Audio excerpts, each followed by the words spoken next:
Bonjour et bienvenue sur Célibat épanoui pour cette nouvelle vidéo. Je suis très heureuse de vous retrouver aujourd'hui. Nous avons la surprise de recevoir Odile de Donner Espoir TV. Alors Odile, bienvenue. Nous sommes très heureuses de te recevoir aujourd'hui. Je suis sûre que nous allons tous bénéficier de ton apport. Alors, tu peux te présenter déjà en quelques mots? Oui, merci déjà. Bonjour à tous et à toutes déjà de cette belle communauté Célibat épanoui. Je suis une abonnée depuis très longtemps.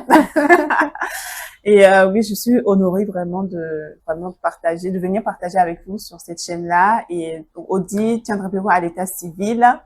Dans le monde séculier, je travaille dans le milieu bancaire en tant qu'auditrice interne. À côté de ça, je suis également youtubeuse, comme elle a dit tout à l'heure, au travers de ma chaîne Donner Espoir TV. Je suis également conseillère en gestion de finances personnelles également. Donc voilà. Oh, super, super. Alors aujourd'hui, Audi va nous parler de l'importance de travailler son rapport avec l'argent avant de se marier.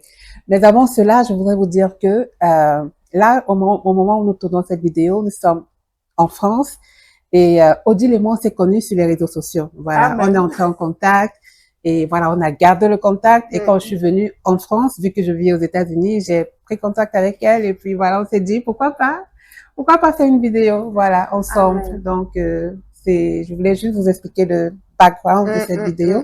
Donc, comme j'ai dit, aujourd'hui, on parlera de l'importance de travailler son rapport avec l'argent avant de se marier. Comme Odile l'a dit, elle a un background de conseillère, elle est conseillère financière, travaille dans une banque. Donc, elle va nous expliquer pourquoi est-ce qu'il faut effectuer ce travail en amont, individuellement.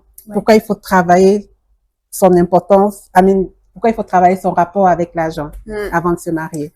Merci beaucoup, en tout cas, Eve, pour cette question. C'est vrai que c'est important et j'aimerais juste, en fait, revenir pour dire que c'est vrai que quand on est célibataire, c'est vrai qu'on fait beaucoup de choses. On nous demande de nous préparer. Moi-même, je suis célibataire.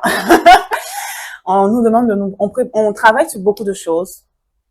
Et ce que moi, j'ai observé, c'est qu'on travaille très peu sur cet aspect, justement, financier. Et pourtant, notamment dans la francophonie, je sais que dans le milieu anglophone, c'est des sujets qui sont pas tabous. Donc, c'est facilement abordé. Il y a beaucoup quand même de coaching ou d'accompagnement sur ces sujets-là dans le monde anglophone. Mais c'est vrai que c'est quelque chose qui n'est pas commun, en fait, au niveau de la francophonie. Et notamment, en tant que célibataire, on va beaucoup travailler sur beaucoup d'aspects, sur la spiritualité, on va travailler sur notre âme.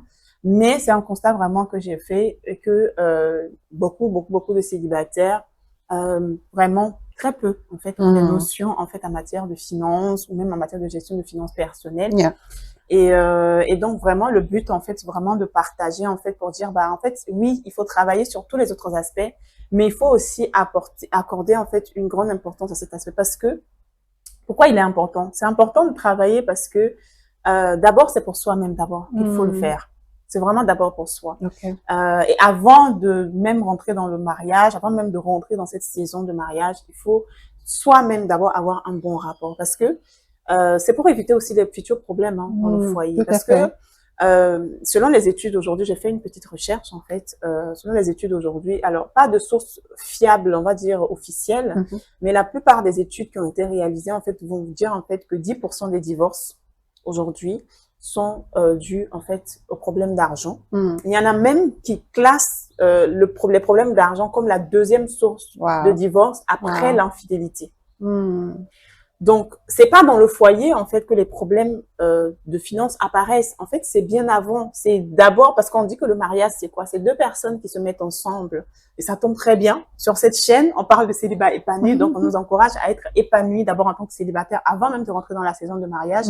Parce que le mariage, c'est deux êtres qui s'épanouissent, qui se rencontrent pour qu'on va pouvoir continuer à s'épanouir. Tout à fait. Et l'aspect financier, en fait, si les deux personnes qui se rencontrent ont un bon rapport avec l'argent, en fait, ils vont venir se compléter et ça ne va faire que faciliter, en fait, les choses, en fait. Mais malheureusement, si c'est pas le cas, s'il y a une personne qui a déjà fait ce travail et que l'autre n'a pas fait ce travail-là, en fait, ça va créer des problèmes. Parce que peut-être que pour toi, C'est facile, par exemple, d'aider les membres de la famille, d'envoyer de l'argent à la famille comme ça, alors que pour moi, je perçois pas les choses comme ça. Selon l'éducation d'où on vient, maintenant, c'est de mettre les choses pour recadrer les choses, pour dire qu'est-ce que la parole de Dieu dit, Tout à fait. comment nous devons gérer en fait les finances selon la parole, parce que nous sommes sur une chaîne chrétienne, nous sommes des chrétiens. Et donc vraiment, c'est pour ça qu'il faut le faire. D'abord, c'est pour soi, pouvoir être vraiment un bon partenaire demain en matière de finances, être un bon gestionnaire d'abord pour soi aujourd'hui et demain également pour nos foyers, parce que si on apprend à gérer nos finances en étant célibataire, on va le dupliquer tout simplement dans nos foyers. Amen. La deuxième raison, c'est devant Dieu. Devant Dieu, parce que la parabole des talents, on l'utilise souvent pour parler des talents, des dons et des talents que le Seigneur nous donne, mais la vérité, c'est que ce qui est utilisé là-bas comme que Jésus utilise on va dire comme symbole, c'est l'argent. Parce que c'est de l'argent qui a été donné aux 3 intendants. Il a été donné 5, 2 et 1. Mais en fait, le Seigneur, tout ce que le Seigneur nous donne ne nous appartient pas. Il va nous demander des comptes. Amen. Donc, nous devons rendre des comptes au Seigneur. Donc, c'est vraiment, on va dire, entre guillemets, les principales raisons pour lesquelles vraiment c'est important de travailler, en fait, vraiment sur cet aspect-là. D'accord. Donc, pour résumer, l'importance de travailler son rapport avec l'argent, premièrement, c'est d'abord pour soi-même. Parce que quand on parle de célibat épanoui, ça passe également par les finances. Ce n'est pas que le côté spirituel, ce n'est pas que le côté gestion des émotions, ce n'est pas que le côté physique, il y a le côté financier parce que comme elle a si bien dit, les finances occupent une place de choix, voilà, dans le couple. Donc, si étant célibataire, on n'a pas les comment dire, la connaissance nécessaire pour pouvoir gérer. Il y a peu de chances qu'on puisse le faire efficacement dans le mariage. Voilà. Ça, donc, en tout cas, merci Odile pour cette explication. Et alors, quelles conséquences penses-tu que le fait de ne pas avoir une gestion financière adéquate peut entraîner dans un foyer? Ben, c'est enfin tout à l'heure, comme je le disais, c'est en fait pourquoi avoir des combats quand on peut les éviter? Parce que déjà dans le mariage, il y a déjà tellement de défis. Donc si on peut en diminuer le maximum, faisons-le en fait. Comme travailler par exemple sur ses émotions, travailler sur sa confiance en soi, c'est justement pour éviter de devoir être blessé à chaque petite occasion dans le foyer en fait. C'est pareil, quand on apprend à gérer ses finances, ça va nous éviter vraiment plein de problèmes. Travailler le rapport avec l'argent, c'est d'abord se construire une vision. Qu'est-ce que Dieu, c'est d'abord comprendre la pensée de Dieu par rapport aux finances. Si tu es une personne, par exemple, dépensière, ça veut dire que demain, dans ton foyer, tu vas continuer à le faire. C'est pas parce que tu vas te marier que ça va changer, en fait. Et entre parenthèses, qu'est-ce que c'est être dépensière? Parce que c'est plutôt aléatoire. Oui, alors, être dépensière, c'est vraiment avoir des pulsions sur des dépenses qui ne sont pas utiles. Voilà, comme par exemple, on va dire par exemple pour les femmes, ça peut être le shopping à outrance. C'est-à-dire que dès que je passe devant un magasin, j'ai vraiment cette tendance-là à acheter, à dépenser, ou même je vais au supermarché, mais je prends des choses dont je n'ai pas besoin. Je ne sais pas épargner, je ne sais même pas à quoi sert mon argent en fait. Pour les hommes, ça va être, voilà, on dépense l'argent dans des chaussures, des trucs qui coûtent plus cher, alors que est-ce qu'on en a vraiment besoin? Pas forcément. Donc c'est vraiment en fait ça qui n'est pas sain, on va dire ça comme ça. Le rapport à l'argent aussi, c'est aussi en fait cette importance de se dire que, en fait, imagine un peu que par exemple tu te mets avec, nous sommes des femmes, supposons par exemple tu te mets avec un frère par exemple qui a une vision de, ok, moi je veux créer de la richesse. Voilà, je suis dans cette dimension, je veux créer de la richesse, on doit épargner là pour investir dans tel projet. Mais si toi, tu n'as pas travaillé ton rapport avec l'argent, tu vas pas être aligné avec ton mari, en fait. Très pertinent. Et ça va créer des discordes, en fait. Ça va créer des discordes. Et vraiment, personne n'a envie d'épouser une personne qui gaspille l'argent. Personne n'a envie d'épouser une personne qui ne sait pas gérer en fait ses finances. Et c'est valable, hein, parce que souvent quand on parle, on a tendance à croire que c'est uniquement pour les femmes. Mais en fait, non, c'est valable pour les deux. Que ce soit pour en tant qu'homme ou en tant que femme. C'est vraiment, vraiment important de travailler cela pour éviter vraiment ces problèmes futurs, en fait, vraiment dans son couple. D'accord. Mm. Mais quand on parle de travailler, Mm. c'est quoi précisément de manière pratique? Bon, peut-être tu voudrais peut-être qu'on laisse ça pour la fin, lorsque Non, tu vas nous on peut parler en de... parler, hein, Hmm. on peut en Ok, parler. vas-y. C'est quoi travailler son rapport avec l'argent? Travailler son rapport à l'argent, c'est s'éduquer, en fait, en matière de finances. Je vais revenir un peu sur la culture francophone. Hmm. Dans la francophonie, l'argent est tabou. C'est un sujet qu'on n'aborde pas, qu'on aborde très peu. Et beaucoup de personnes, moi je travaille en banque, Eve, et je peux te dire que je vois des choses inimaginables. C'est-à-dire que tu as des personnes qui gagnent très bien leur vie, et d'ailleurs la plupart des personnes que j'accompagne dans ma formation sont des personnes qui gagnent très bien leur vie, mais qui sont tout le temps à découvert et qui Wow. n'arrivent pas à épargner. Comment tu expliques cela? Hmm. C'est tout simplement parce que, en fait, on n'a pas été éduqué, en fait, à gérer notre argent. C'est quelque Wow. chose qu'on ne sait pas faire, en fait. Wow. On nous a pas appris ça. Hmm.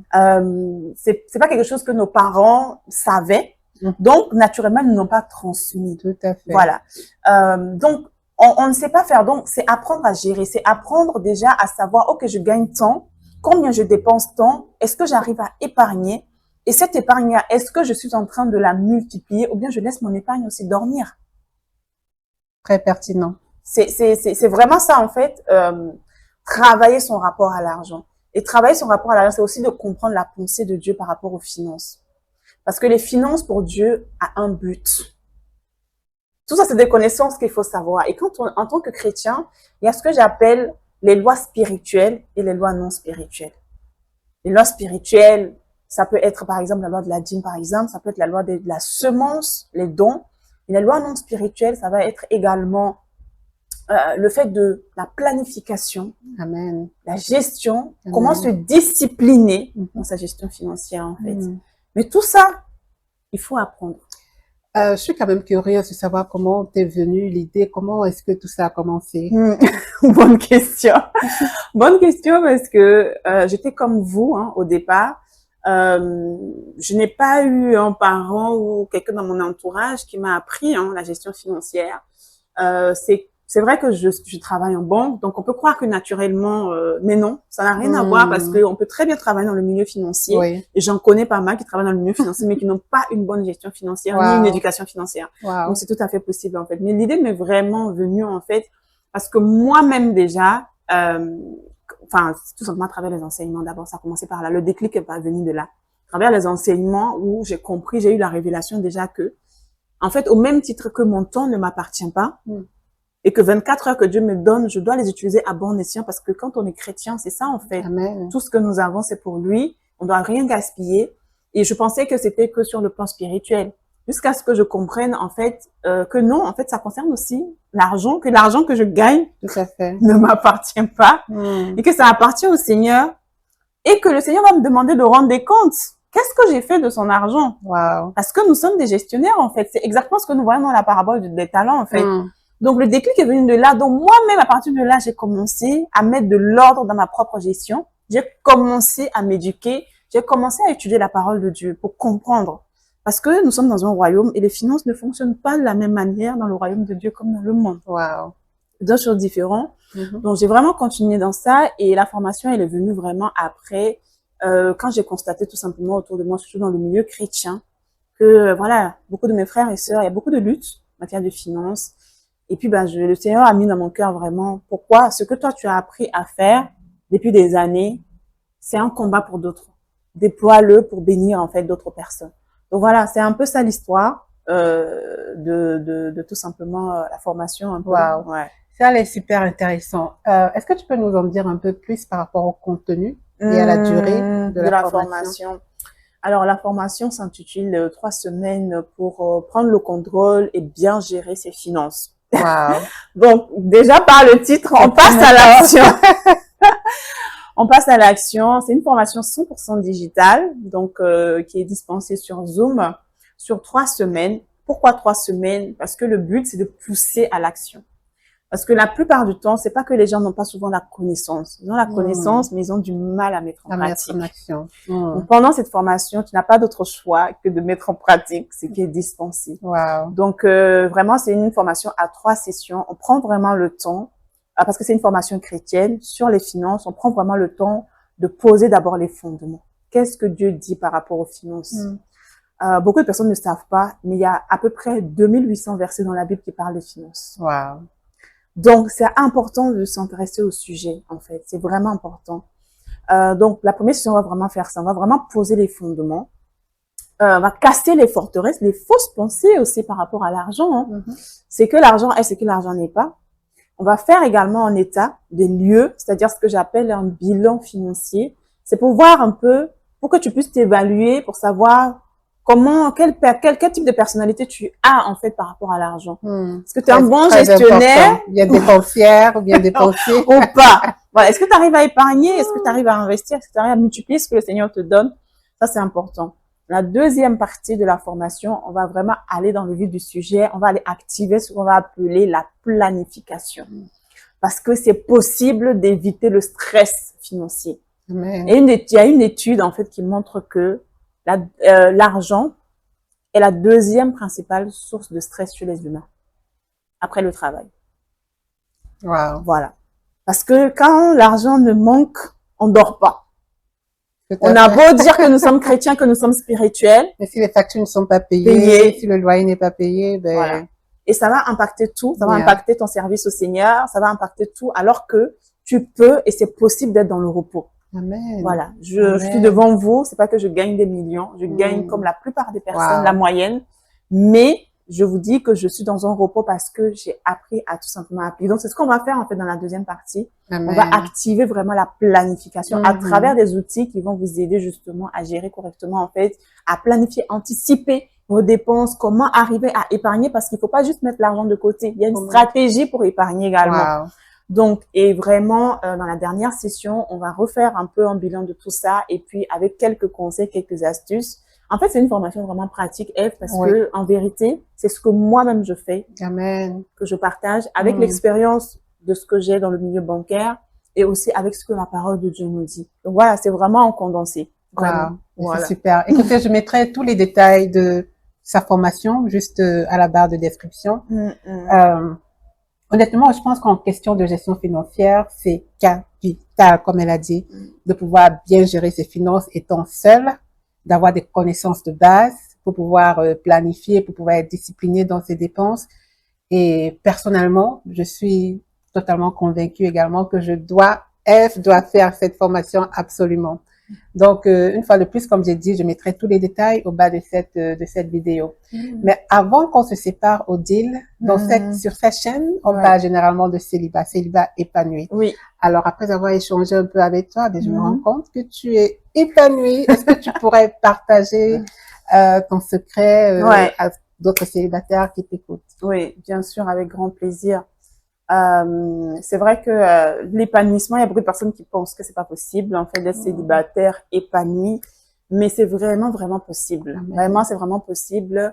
Moi, mon témoignage, c'est quand je suis venue au Seigneur, je bénis le Seigneur vraiment pour les personnes qu'il a mis autour de moi, parce que à force de les côtoyer, ils ont commencé à parler de destinée, il faut accomplir sa destinée. Donc, j'ai très vite compris, en fait, que mon bonheur se trouverait vraiment dans découvrir ce à quoi le Seigneur m'appelle et de commencer à le faire, en fait. Et comme je partageais tout à l'heure en aparté quand on discutait, la frustration du célibat, elle vient de quoi? Elle vient soit parce que, en fait, on n'est pas aligné avec le Seigneur.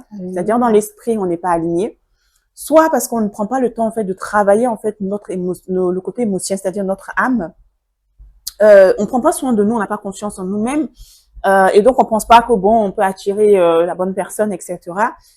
Soit parce que, en fait, tu n'es pas en train de faire ce pourquoi le Seigneur t'appelle. Parce qu'en réalité, ton bonheur ne viendra pas du mariage ou ton bonheur ne viendra pas. Ton bonheur vient de est-ce que tu es en train de faire ce à quoi Dieu t'appelle. Amen. Et moi, très vite, je rends grâce à Dieu parce que j'ai compris ça très vite.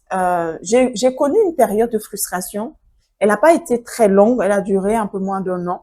Où, voilà, justement, je disais, Seigneur, bon, moi, j'ai la trentaine. Donc, je disais au Seigneur, c'est pour quand, en fait? Mais à force d'écouter les enseignements et tout, j'ai compris, en fait, que je gagnerais à mon épanouissement, en fait, dans l'accomplissement de ce à quoi le Seigneur m'appelle. C'est comme ça que j'ai commencé vraiment à chercher le Seigneur. Seigneur, c'est quoi le but de ma vie? Amen. Voilà, c'est ça, en fait. Et c'est là où les réseaux sociaux sont arrivés. J'ai commencé vraiment à partager sur les réseaux sociaux. Et au fur et à mesure, le Seigneur a commencé à me révéler les dons qu'il avait mis en moi, que moi-même j'ignorais complètement. J'ignorais complètement. Wow. Et c'est de là, petit à petit, que la formation sur les finances sont arrivées. Vraiment, et d'autres projets qui sont en train de venir après. Voilà, j'ai des projets d'écriture des livres.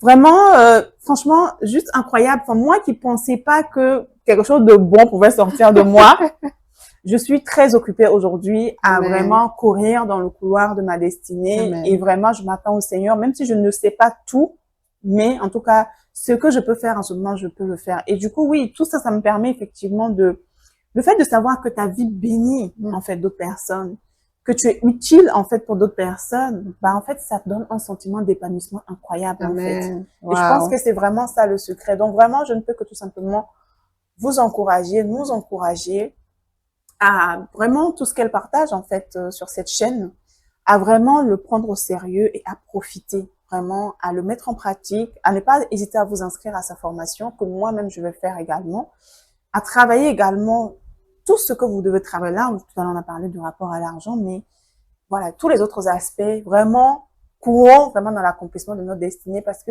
en vérité, notre bonheur, elle se trouve là-dedans. Le mariage ne sera que la cerise sur le gâteau, comme on vient de le Amen. dire, en fait. Amen. Donc, en fait, si je comprends bien, il y a eu comme un renouvellement de tes pensées. Tu dis avoir vécu une période de frustration. Ouais. Cependant, ce que tu as écouté, tu as dit, tu as insisté sur le fait que tu as écouté des personnes qui parlaient beaucoup de destinée.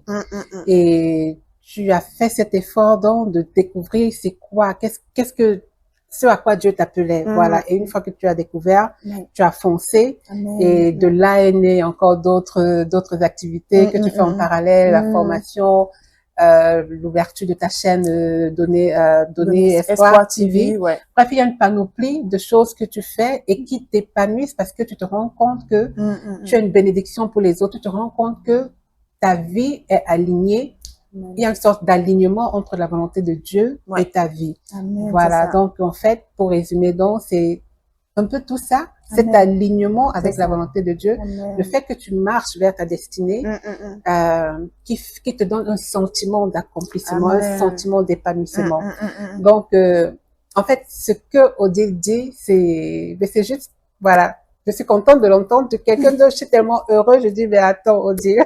Je suis tellement, chaque fois que j'écoute une célibataire épanouie me parler de son expérience de personne épanouie, mais je me rends compte qu'il y a toujours une similitude. Vous voyez, elle m'a dit tout à l'heure que, en fait, la frustration naît du fait que tu ne fais rien de ta vie.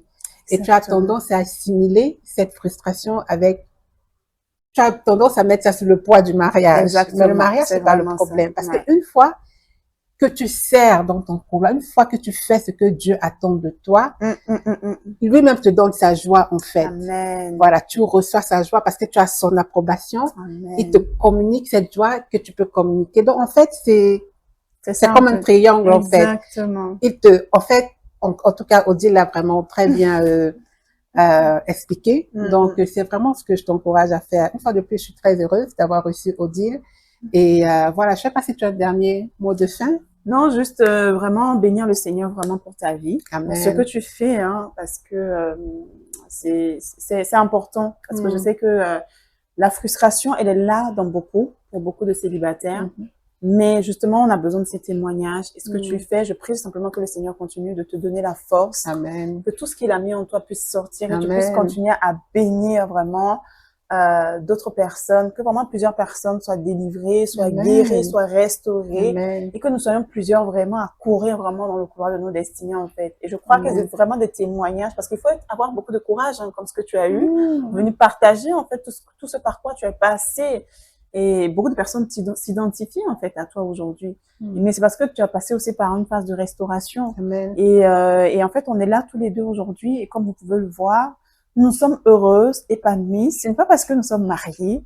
Non, c'est parce que Jésus est là et c'est parce que, comme elle a dit, nous avons trouvé cet équilibre entre ce que Dieu veut et c'est pourquoi en fait nous sommes là en fait. Donc vraiment, juste vous encourager à prendre tout ça et à faire tout ce que vous pouvez, à travailler sur votre relation avec le Seigneur, à vraiment courir tout simplement, à importuner le Seigneur s'il le faut jusqu'à ce qu'il vous révèle ce à quoi vous êtes appelé. Et une Amen. fois que vous l'avez commencé, passez à l'action. Amen. Et vous allez voir, vous allez également témoigner Amen. que c'est possible d'être célibataire et épanoui. Et Alléluia. l'homme ou la femme qui va te rencontrer va dire, vraiment, Dieu m'a béni. Alléluia. C'est ça, en fait. Donc voilà. Merci beaucoup, en tout cas. Je t'en prie, Odile. Merci une fois de plus d'être là. Et à vous qui avez regardé cette vidéo, je vous encourage à vous abonner également à sa Amen. chaîne YouTube, à sa page Facebook et surtout,